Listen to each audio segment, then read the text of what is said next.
मुझे बायोकेमिस्ट्री के नॉलेज के साथ बायोकेमिकल टेक्निक बहुत ओपन है, तो आप anyone can fit into that.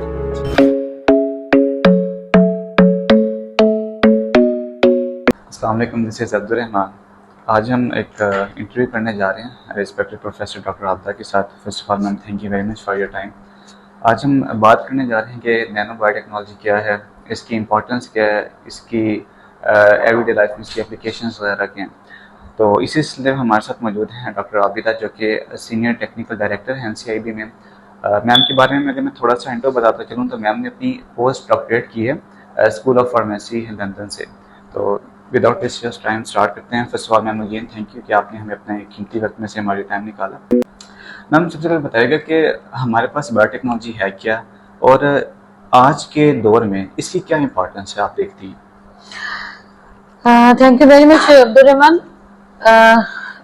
बात सिंपल सी है कि जो सब्जेक्ट्स हमारे पास पहले अवेलेबल थे, जिनको कि हम बेसिक सब्जेक्ट्स को कहते हैं, उनकी थोड़ी सी डिमांड अब कम हो गई है। सो अब हमें जो है न्यू सब्जेक्ट्स की तरफ जाना पड़ता है, जैसे जैसे चेंजेस हो रही हैं, ताकि हमने थोड़ा सा जो भी अब हमने साइंस करनी है स्पेशली, तो वो हमने वो अप्लाइड साइड पे लेके जानी है। तो हमारी जो पिछली डिग्रीज थी, जो हमारी बेसिक साइंसेज हम ले रहे होते थे, उनको अब हम ये कह रहे होते हैं कि उसका जो नॉलेज है, अगर आपको उसको कहीं अप्लाई करना है, तो आप एक अपनी एटलीस्ट रिसर्च आप उस साइड पे ले आए कि जिसमें आपका जितना जो बेसिक नॉलेज है वो अब ट्रांसलेट हो जाए इनटू जो है ना वो इनोवेशन में आप आ जाए।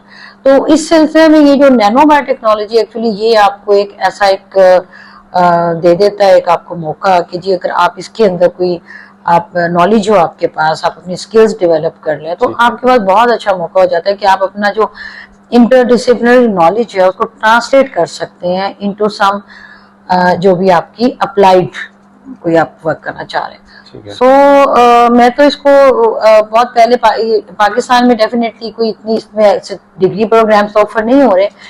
BS प्रोग्राम्स में इतना बच्चों के पास नॉलेज नहीं हो सकता इनिशियली कि वो उनके पास माइक्रोबायोलॉजी का भी हो, बायोलॉजी का भी हो, बायोकेमिस्ट्री का भी हो, फिजिक्स का भी हो, एग्रीकल्चर का भी हो, क्योंकि ये जो नैनो बायोटेक्नोलॉजी है ये एक्चुअली है use of existing knowledge for the translation into nano.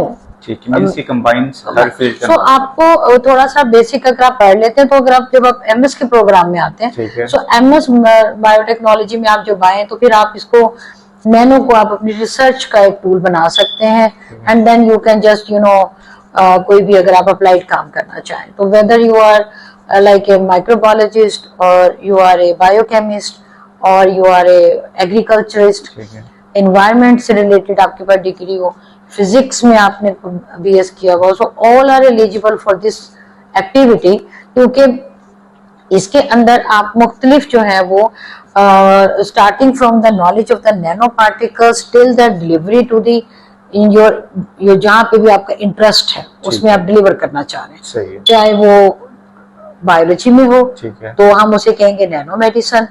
अगर आप उसको लेकर चलते हैं अपना ये जो है फिजिक्स की साइड पे जाए, आपकी नैनो फैब्रिकेशन है, नैनो कोटिंग आ जाती है। अगर आप माइक्रोबायोलॉजी की तरफ को लेकर चलते हैं, तो आपके जितने AMR के एंटी माइक्रोबियल रेजिस्टेंस के इश्यूज हैं वो आप बड़े इजीली एड्रेस कर सकते हैं। आप एग्रीकल्चर में जाते हैं तो आपके पास नैनो फर्टिलाइजर्स हैं, नैनो इंसेक्टिसाइड्स हैं, स्प्रे आप बनाते हैं।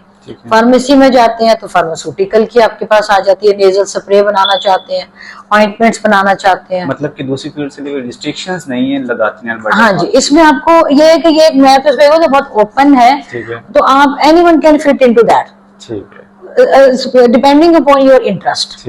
आपका जिस साइड पे इंटरेस्ट है आप अपने आप को एलिजिबल समझे कि आपने इसमें फिट हो जाना है। अच्छा मैम, जो भी हमारे पास फील्ड होगी, जितने भी सब्जेक्ट्स हो गए, तो उनके लाइफ में कोई ना कोई हमारे पास मींस की एप्लीकेशंस आती हैं। अगर हम बायोटेक्नोलॉजी की बात करें या कोई किसी भी फील्ड की फिजिक्स की बात कर लें, तो नैनो बायोटेक्नोलॉजी की क्योंकि कुछ स्टूडेंट्स नहीं जानते, लोगों को नहीं पता भी इतना इसके बारे में, तो आप क्या देखते हैं कि टुडे वर्ल्ड में इसकी कौन कौन सी एप्लीकेशंस हैं? देखिए सबसे ज्यादा इम्पोर्टेंट एक जो है ना, एक तो बहुत इसकी तो एप्लीकेशन है बहुत वास्ट है, तो हम ठीक है। इतना तो यहाँ पे नहीं इसको हम पूरा बता Close up कर सकते हैं। हाँ सकते हैं, जी, ठीक है। मगर एक चीज जैसे कि मैंने हमने अपना किया भी था, वो ये था कि एंटी माइक्रोबियल रेजिस्टेंस है। ठीक है। सो AMR का जो टॉपिक है वो वर्ल्ड वाइड बहुत ही ज्यादा इस वक्त में जो है ना वो एक इशू बना हुआ है। ठीक है। इसके अंदर जो है वो ड्रग्स अब आपको पता है कि मुख्तलिफ मतलब ये कि आप एक न्यू ड्रग जब डेवलप करते हैं ठीक है। तो उसके अंदर जो जितनी को इन्वेस्टमेंट चाहिए होती है, इट्स टू मच कि आपको उसका इन्वेस्टमेंट है, फिर उसकी क्लिनिकल ट्रायल्स हैं, फिर उसकी अप्रूवल्स हैं, ठीक है। फिर उसके बाद उसकी मैनी टाइम्स ट्रायल्स के बाद वो फेलियर में भी चली जाती है। ठीक है। सो ये जो एक आपका जो नैनो मेडिसिन आप जिसको अगर आप फील्ड को ले लें, ठीक है। तो ये आपको एक जो एग्जिस्टिंग ड्रग्स हैं, जो FDA अप्रूव्ड ड्रग्स हैं, ठीक है। एक्चुअली ये उनकी फॉर्मुलेशंस आगे डेवलप करनी होती है। ठीक है। सो ये एक आपको चीप प्लेटफॉर्म प्रोवाइड कर सकता है as compare to developing the new molecules, ठीक है। कि आप जो एग्जिस्टिंग हैं उनको आप यूज करें, उनको रिन्यू कर, उनको आप उनको यूज करें फॉर एड्रेसिंग द इश्यूज। ठीक है। जैसे कि कैंसर को अगर करना चाहते हैं तो उसके अंदर आपको पता है साइड इफेक्ट्स बहुत ज्यादा होते हैं, जो एग्जिस्टिंग कन्वेंशनल कीमोथेरेपी है। तो अगर आपके पास डॉक्सोरोबिसिन है जो कि एक ड्रग है जो एंटी कैंसर ड्रग है, वो अगर आप मुख्तलिफ उसकी नैनो फॉर्मुलेशन बना लेते हैं तो वो आपको लो क्वांटिटी में आपको रिजल्ट उसी के बराबर देगी जितना कि आपको एक आप मेन जो अवेलेबल कन्वेंशनल ड्रग है। सो इस पे काम हुआ है अभी काफी ज्यादा।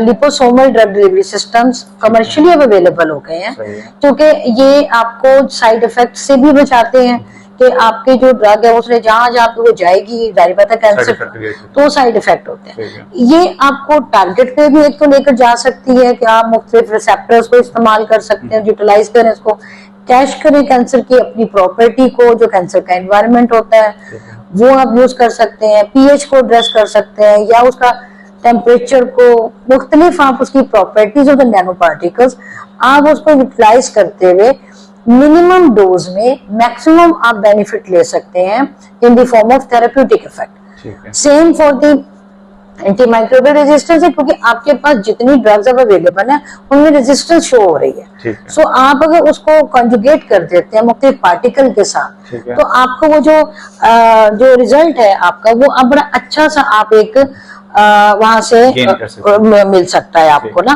So this is very much एक इम्पॉर्टेंट चीज है आपकी, जिसको कि आप जो है ना वो जिस भी तरीके से आप यानी एड्रेस करना चाहते हैं अपना एक इशू, उसको माइंड में क्लियर कर लें।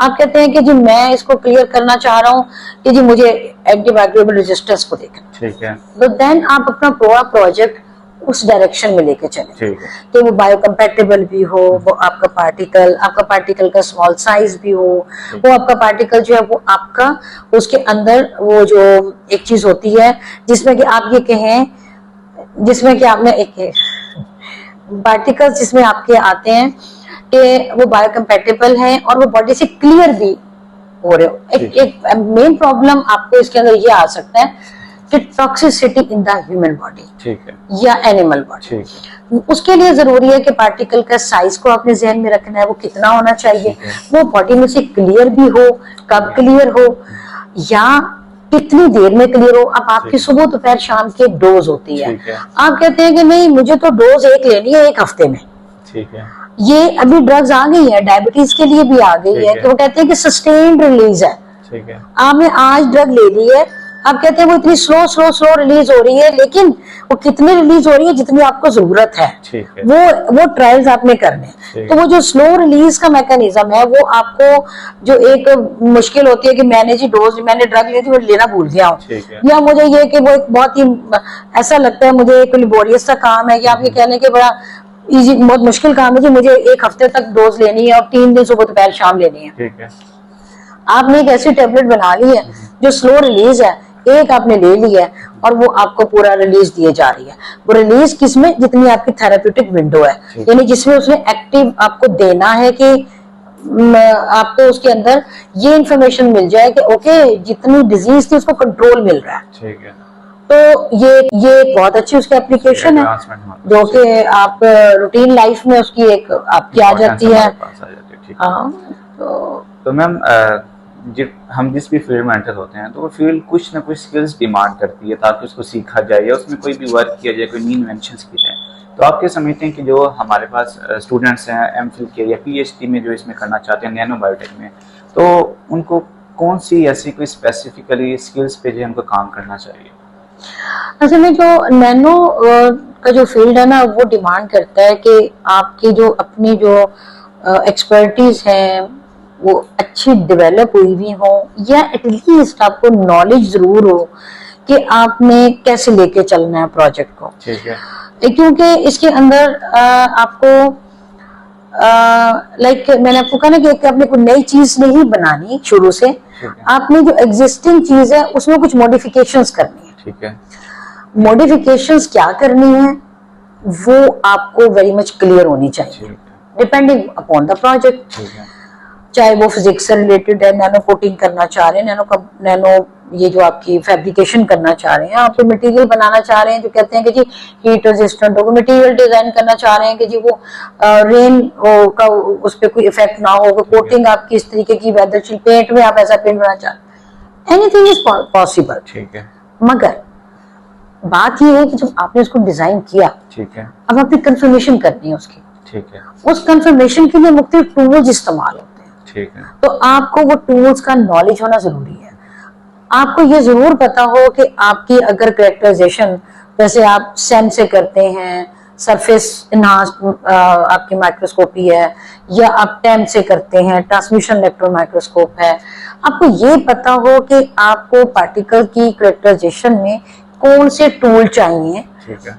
अवेलेबल अगर आपको नहीं होंगे, आपको यूज नहीं करना होता, इट डजंट मैटर, मगर आपको ये जरूर पता होगा कि ये चाहिए ताकि आप आइडेंटिफाई कर सके आपने कहाँ पे ये काम करना है। ठीक है। तो मुख्तलिफ टूल है, ये थोड़ा एक्सपेंसिव सी टेक्नोलॉजी है कैरेक्टराइजेशन के पॉइंट ऑफ व्यू से, कि आपके पास FTIR भी हो, XRD भी हो, आपको उसका पूरा एक फंक्शनल ग्रुप्स आपके हैं, NMR भी आपको यूज करना पड़ता है, आपको पॉलीमर यूज करते हैं तो GPC माल्स भी आपके पास आता है, चाहिए होता है, मुख्तलिफ आपके हैं, मगर आपको ये क्वेरी करने की सोचे कि ये आपके पास एक जगह पे मौजूद होंगे।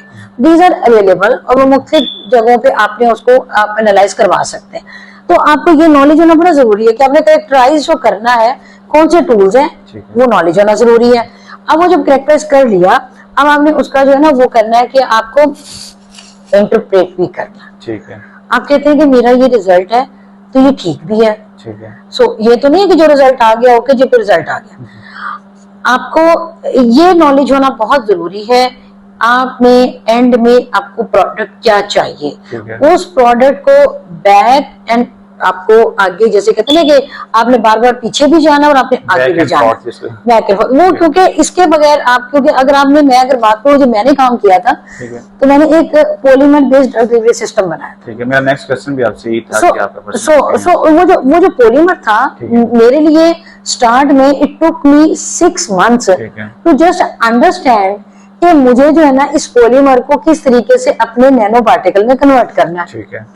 तो और उसके अंदर बहुत सारी टेक्निक थी जो मुझे नहीं पड़ी, बिकॉज मैं बेसिकली बायोकेमिस्ट था। ठीक है। मुझे बायोकेमिस्ट्री के नॉलेज के साथ बायोकेमिकल टेक्निक्स का पता है, मुझे HPLC, कलरीमीटर, स्पेक्ट्रोफोटोमीटर, मेरी लाइफ में ये चीजें तो रूटीन में थी। लेकिन जिस वक्त मैंने इसको किया, अब मुझे ये था कि मुझे पार्टिकल को छोटा बनाना है, कैसे बनाना है, उसमें केमिस्ट्री की टेक्निक्स आती हैं आपकी, आपको पॉलीमर का साइज है कितना साइज, वो आपको NMR था, बहुत सारी चीजें मुझे अंडरस्टैंड करने में टाइम लगा। फिर मुझे उसका साइज करना है, तो डायनामिक लाइट स्कैटरिंग पे मैं गई, वो मैंने उसको अंडरस्टैंड किया। फिर मुझे उसको बार बार डिटेक्ट करना था, कितना मैंने उसके ऊपर पॉलीमर के ऊपर अपना एक्टिव इंग्रेडिएंट लोड किया। मैंने डॉक्सोरोबिसिन पे एटोपोसाइड पे मैंने काम किया था स्टार्ट में। अब एटोपोसाइड जो थी वो एक एंटी कैंसर ड्रग है, HPLC पे डिटेक्शन है, सो HPLC इतना ज्यादा आपको यूज करना पड़ता है। फिर आपने जब पॉलीमर का बना लिया, लोडिंग कर ली, अब आपको ये भी श्योर होना चाहिए कि कितनी लोड हुई, वो आपने बार बार फिर उसको डिटेक्ट करना है। साइज कितना है उसका, आपने वो भी बार बार देखना है। फिर साइज स्टेबल भी है 6 महीने के लिए, वो भी देखना है। सो चीजें बहुत सारी इसके अंदर आती है। वेरी इंटरेस्टिंग है कि आप इसको जब आप काम करना शुरू करते हैं, लेकिन आपको इसमें घबराने की जरूरत नहीं होती है। ठीक है। आपने अपने माइंड में क्लियर करना है कि आपने किस प्रोजेक्ट पे जाना है। फिर उसके बाद आपने उसका बहुत अच्छा सा रिव्यू ऑफ लिटरेचर करें कि आपके पास कौन कौन सी टेक्निक्स इसके अंदर यूज होंगी, फिर आप एक अपना सर्वे करें कौन सी टेक्निक्स कहाँ पे अवेलेबल है। ठीक है। जब वो आप वो कर लेते हैं, पाकिस्तान में चूंकि थोड़ा सा मुश्किल काम है कि अंडर वन रूफ तमाम इक्विपमेंट अवेलेबल नहीं होते, ठीक है। लेकिन आपको कोलैबोरेशन में काम आप इजीली कर सकते हैं। सो वो एक चीज आपको करनी पड़ेगी और वो डुएबल है, क्योंकि यहाँ पे हमने रहते हुए मेरा तो कोई भी स्टूडेंट बाहर नहीं करने गया, इरसिप पे भी नहीं बन गया, ठीक है। और यहीं पे रहते हुए हमने पीएचडी उनको करवाई है, और उनकी जो पब्लिकेशंस हमारी है वो हमारी 5 इम्पैक्ट फैक्टर में या 6 में, international journal of nano medicine में है, या एनबीएम नैनो मेडिसिन, या जो इवन एसीएस में भी है। सो इसके अंदर आपको जो है ना वो मुख्तलिफ पब्लिकेशंस हमने यहीं पे ही रहते हुए की हैं, तो इसका मतलब ये हुआ कि कैपेसिटी है पाकिस्तान की, वी कैन डू, मगर आपने अपनी जो रिसर्च है वो इस तरह की हो जो रिप्रोड्यूसिबल हो, ऑथेंटिक हो, सच पे मबनी हो, और रिजल्ट आपके जो आ रहे हो आपको वाकई में वो आपके वहाँ पे एग्जिस्ट कर रहे हो, तो फिर आप कर लेते हैं। अच्छा मैम, लास्ट क्वेश्चन है मेरा आपसे कि आपको इतना ज़्यादा एक्सपीरियंस है, आपने पोस्ट डॉक्टरेट की है, पीएचडी की हुई है इस फील्ड के अंदर, तो न्यू जो यंगस्टर्स हैं या जो स्टूडेंट्स हमारे पास इस फील्ड में आना चाह रहे हैं, तो उनके लिए आप कोई अपने एक्सपीरियंस के बेस में कोई टिप्स देना चाहें? मैं अब इसमें ये कहूंगी कि बच्चों, ये जो डिग्री है ना वो सिर्फ एक पेपर होता है डिग्री, ठीक है, इस पे मत रहें। ठीक है। सो टू गेट दैट पेपर, तो आप कोर्स वक्त तो जारी बात आपकी एक जो जरूरत होती है वो होती है, ठीक है। ट्राई करें कि आप अपने ना जो ब्रेन है उसको डेवलप करें टुवर्ड्स दी आपकी जो पढ़ा है उसको अपने अप्लाई कैसे करना, तो try to use that theoretical knowledge to translate into your applied knowledge. तो अप्लाइड में जिस वक्त में आप जाएंगे तो उससे आपको अभी में एम्प्लॉयमेंट का जितना इशू है, ठीक है, उसको अभी मेरा ख्याल है कि अगर आप ये सोचें कि हमें कोई गवर्नमेंट की जॉब मिलेगी, बजाय इसके कि आप अगर आप अपना बिजनेस की तरफ जाएं, एंटरप्रेन्योरशिप की तरफ जाएं, तो ये जो nano biotechnology is the best field जो कि आपको किसी भी फील्ड में आप डायरेक्शन में जाना चाहते हैं, यू आर ए माइक्रोबायोलॉजिस्ट और you are agriculturist, you are biochemist, you are biotechnologist, you are environmentologist, यानी आप इसके अंदर आप अपना जो भी नॉलेज आपने थ्योरेटिकल गेन कर रहे हैं आप उसको उस टाइम को यूज करें कि आपने बार बार उस चीज को इस सेंस में पढ़ें कि जो आपने अप्लाई करना है तो वो कैसे करेंगे। तो ये एक आपके लिए बेस्ट होगा जो कि फ्यूचर आपका बना जाएगा। Thank you very much ma'am for your time. आपने जो है हमें अपना टाइम दिया और अपना एक्सपीरियंस जो है वो शेयर किया, और उम्मीद करता हूँ कि जितने भी व्यूवर्स होंगे सुनने वाले उनको आपकी बातों से बेहद फ़ायदा होगा। And thanks again ma'am. तो आज की वीडियो को यहीं पे क्लोज करते हैं, इंशाल्लाह मिलेंगे आपसे नेक्स्ट वीडियो में। अल्लाह हाफ़िज़। Thank you so much.